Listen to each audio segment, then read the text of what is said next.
탈모를 알아야 탈모를 고칩니다. 서진성형외과 이형민입니다. 안녕하세요, 최슬기입니다. 오늘은 성형외과 전문의 이형민 대표 원장님과 함께 모발 이식의 개요와 여러 가지 궁금증, 그리고 여러 가지 분야가 있는데 그 중에서도 이 모발 이식이라는 분야를 선택하게 된 이유에 대해서 얘기를 나눠볼까 하는데요. 우리 대표 원장님, 전조 궁금한 게 이 탈모라는 게 그냥 단순히 머리 빠지는 건가 싶기도 하고 정확한 정의가 어떻게 되나요? 네, 일단은 절반은 맞는 말씀이시죠. 일단 탈모는 일단 정상적으로 모발이 있어야 할 곳에서 모발이 없는 상태를 말하게 됩니다. 특히 이제 잔털이라 불리는 연모가 네. 보다는 이제 굵은 성모가 빠져 있는 상태를 탈모라고 할 수가 있겠습니다. 탈모를 일으키는 주요 원인이 어떻게 되나요? 사실 어떤 분들은 정수리 탈모, 어떤 분은 M자 탈모, 원형 탈모 이렇게 많이들 이름을 붙여서 말씀들을 하시는데요. 네.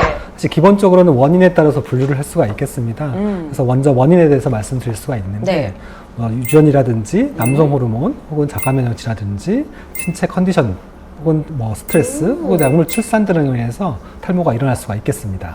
그러면 탈모에도 종류가 여러 가지가 네네. 있을 것 같은데 어떤 종류가 있나요? 말씀드린 원인에 따라서 유전과 남성 호르몬에 대해서는 남성형 탈모니 여성형 탈모라고 분류할 수가 있겠고요. 네. 혹은 자가 면역 질환으로 인한 탈모는 또 원형 탈모로 분류할 수가 있습니다. 혹은 극심한 스트레스라든지 약물 혹은 출산 등 이유로 이런 탈모가 일어나는 걸 휴지기 탈모로 또 분류할 수가 있겠습니다.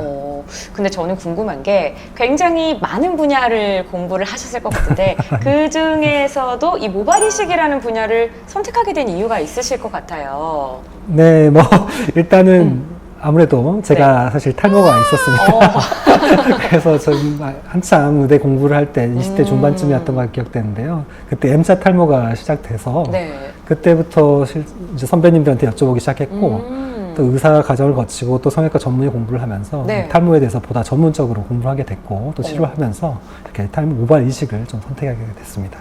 이게 내가 겪었다 보니 또 환자분들의 마음을 깊이 공감할 수 있을 것 같은데 제가 환자입니다.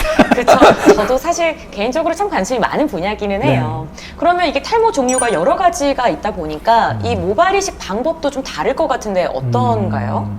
사실 탈모 종류가 여러 가지 있다고 모발 이식 방법이 천차만별로 달라지는 건 아니고 정확하게는 탈모 종류에 따라서 치료 방법이 다르다고 보시는 게 맞다고 생각됩니다.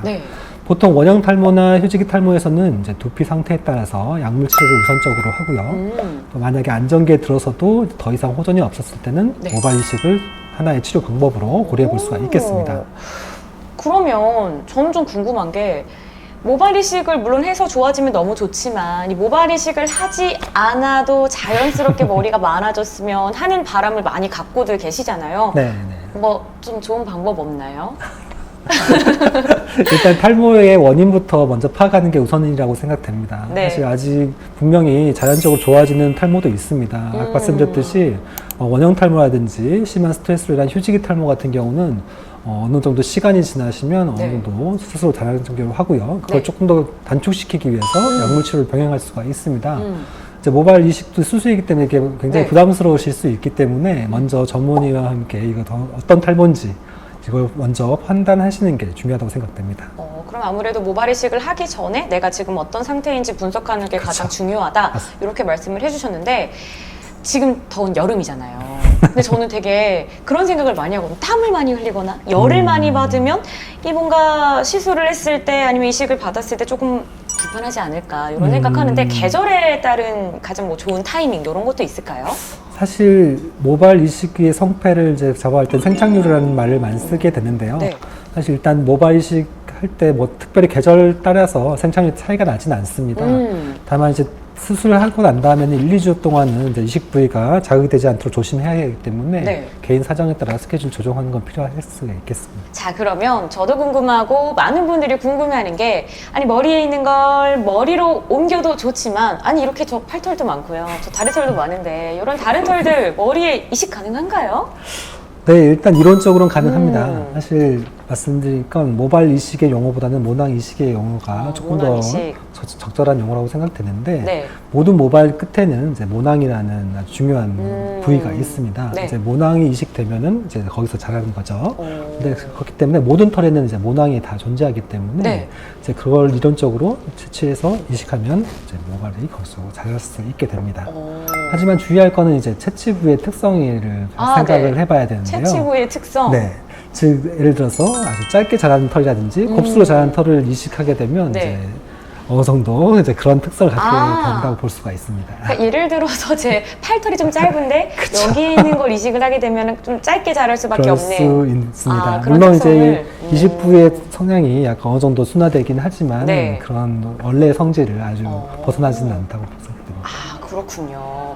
자, 그러면 이 서진 성형외과만의 아주 특별한 또 모발 이식에 관한 뭔가 여러 가지 포인트가 있으실 것 같은데 그거 좀 알려주세요. 사실 모발 이식은 뭐 모든 환자마다 사실 모발 상태가 틀리고 두피 네. 상태가 틀리기 때문에 거기에 맞는 수술을 하는 게 가장 환자분한테 굉장히 도움이 될 거라고 생각됩니다. 어떤 부분들은 절개만 가능하신 분이 있고요. 어떤 분은 또 비절개만 가능하신 분도 계십니다. 네. 그리고 또 어떤 분들은 꼭 슬릿을 이용해서 하셔야 되는 부분도 계시고 어떤 부분은 식모기를 이용해서 모발 이식 수술을 해야 되는 부분도 있습니다. 네. 일단 그래서 저는 뭐 당연히 모든 걸 상황에 대해서 네. 이제 수치할 수 있도록 당연히 저도 열심히 하고 있고요. 음. 두 번째로 이렇게 수술하는 것보다 또 중요하고 사후 관리도 당연히 굉장히 중요한 그쵸. 포인트라고 볼 수가 있습니다. 네. 특히 종합성형외과에서는 조금 힘들 수 있는 이제 전문적인 사후 관리 프로그램을 저희가 운영하고 있고요. 모든 수술이 마찬가지겠지만 가장 수술 직후들이 굉장히 중요한데요. 네. 특히 모발 이식 같은 경우는 이제 혈관이 자라 들어오는 기간이 있는데 보통 4주간에 걸쳐서 중요한 기간이 있습니다. 네. 특히 1, 2주, 특히 앞으로 갈수록 중요하기 때문에 저희가 거기에 맞게 혈관이 잘 자라 들어올 수 있는 약물을 주입한다든지 네. 아니면 거기에 맞게 더 염증이 생기지 않도록 더 관리를 한다든지 이런 것들을 프로그램이 짜져 있습니다. 아, 프로그램이 또 체계적으로 짜여져 있군요. 네.